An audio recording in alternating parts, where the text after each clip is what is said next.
ಆ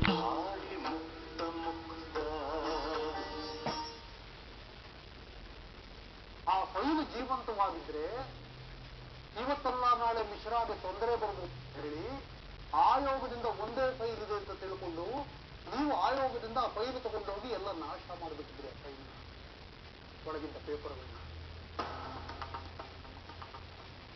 ನನ್ನ ಹತ್ರ ಅದ್ರ ಡೂಪ್ಲಿಕೇಟ್ ಫೈಲ್ ಇದೆ ಅಂತ ತಕ್ಷಣ ಗಾಬರಿ ಆಗಿ ನನ್ನ ಆಫೀಸ್ ಬಂದಿದ್ರಿ. ಅದನ್ನು ಬರೀ ಬ್ಲ್ಯಾಂಕ್ ಪೇಪರ್ಸ್ ಇದೆ ಅಂತ ತೋರಿಸ್ತೇನೆ. ಹೌದು, ನೀವು ಜನಸೇವಕ ಅಲ್ಲ, ರಂಜನ್ ಲಾಲ್ ಮಿಶ್ರಾ ಸೇವಕ. ನೀವು ಜನಸೇವೆ ಮಾಡೋದಕ್ಕೆಲ್ಲ ಸರ್ಕಾರದ ಹತ್ರ ಸಂಬಳ ತಗೊಳ್ಳೋದು, ನೀವು ರಂಜನ್ ಲಾಲ್ ಮಿಶ್ರಾ ಸೇವೆ ಮಾಡೋದಕ್ಕೆ ಸರ್ಕಾರದ ಹತ್ರ ಸಂಬಳ ತಗೊಳ್ಳೋದು.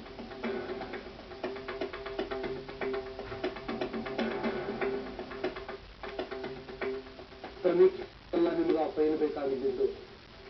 ಆ ಫೈಲ್ನಲ್ಲಿ ರಂಜನ್ ಲಾಲ್ ಮಿಶ್ರಾ ಅವರು ಅವರ ಆಸ್ತಿಗಳನ್ನ ಹೇಗೆ ಅಕ್ರಮವಾಗಿ ಗಳಿಸಿದ್ದಾರೆ ಅನ್ನೋ ಡೀಟೇಲ್ಸ್ ಇತ್ತು.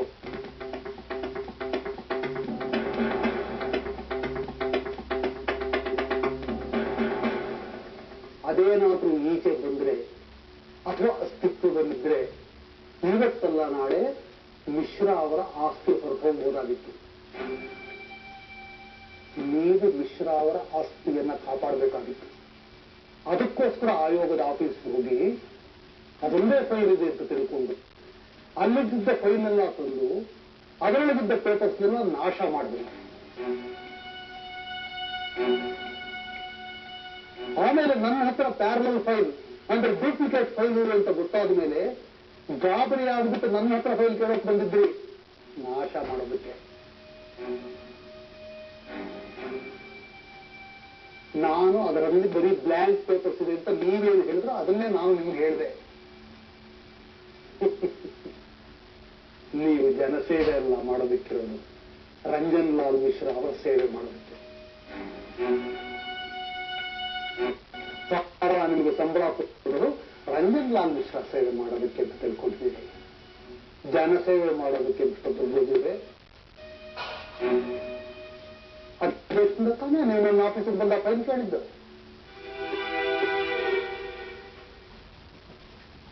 ಸುಳ್ಳು.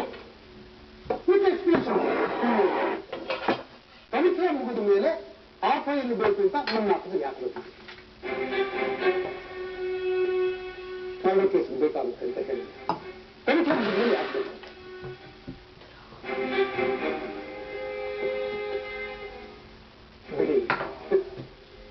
ಮಿಶ್ರಾ ಅವರ ಈ ಆಸ್ತಿನ ಅಕ್ರಮ ಆಸ್ತಿನ ದೇಶಪಾಂಡೆ ಅವರ ಆಯೋಗದ ವತಿಯಿಂದ ಆಗಸ್ಟ್ 3ನೇ ತಾರೀಕು ರೈಡ್ ಮಾಡಿ ಅಕ್ರಮ ಕಟ್ಟಡಗಳೆಲ್ಲ ಒಳಗೆ ಹಾಕಿಬಿಟ್ಟು ಒತ್ತುವರಿ ಜಮೀನೆಲ್ಲ ತಮ್ಮ ಸರ್ಕಾರಕ್ಕೆ ಮುಟ್ಟುಗೋಲು ಹಾಕೋಬೇಕು ಅಂತ ಇತ್ತು.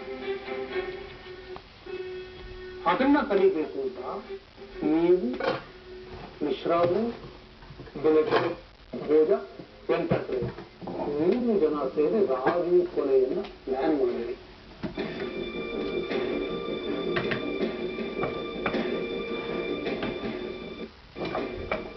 ಇಲ್ಲ, ಸುಳ್ಳು. ಆಗಸ್ಟ್ 1ನೇ ತಾರೀಕು ರಾತ್ರಿ ರಾಜು ಕೊಲೆಯಾಗುತ್ತಾನೆ ಅಂತ ಮುಗ್ಬಿಟ್ಟು. ಯಾಕೆಂದ್ರೆ ನೀವೇ ಪ್ಲಾನ್. ಇಲ್ಲ, ಸುಳ್ಳು. ನೀವು ರಾಜು ಮರಣ ಆಗಿದೆ ಅಂತ ಗೊತ್ತಾಗಿದೆ ರಾತ್ರಿ ಸುಮಾರು 11 ಗಂಟೆಗೆ. ಆಮೇಲೆ ಜನರೇಟರ್ ವ್ಯಾನ್ಗೆ ರುದ್ರಾಕ್ಷೇತ್ರದ ಕೆರೆ ಹತ್ರ ಬರೋಕೆ ಹೇಳಿ ನೀವು ಅಲ್ಲಿಗೆ ಹೋಗಿ ಕಾಂಗ್ರೆಸ್ ಮಾಡ್ತೀವಿ. ಹೌದು ನೋಡಿ, ನೀವು ಜನರೇಟರ್ ವ್ಯಾನ್ ಹೇಳಿದ್ರಲ್ಲ, ಆ ಜನರೇಟರ್ ವ್ಯಾನ್ ವರದಣ್ಣ ಇಲ್ಲಿ ಸಾಕ್ಷಿಯಾಗಿ ಬಂದಿದ್ರು. ಮಾಜರ್ಗೂ ಸಾಕ್ಷಿ ಹಾಕಿದ್ರು ಅವರು. ಅದಕ್ಕೋಸ್ಕರ ಅವ್ರಿಗೆ ಬಂದು ಹೇಳಿದ್ರು. ನಾನು ಅವ್ರನ್ನ ಕೇಳಿದೆ, ವರದಣ್ಣ ದುರ್ಗೋದೇವರು ನಿಮ್ಗೆ 11 ಗಂಟೆಗೆ ಫೋನ್ ಮಾಡಿಬಿಟ್ಟು ರುದ್ರಾಕ್ಷೇತ್ರದ ಕೆರೆ ಹತ್ರ ಬಾ ಅಂದ್ರು. ನೀವು 11:15 ಹೋದ್ರೆ ಅಲ್ಲಿಗೆ.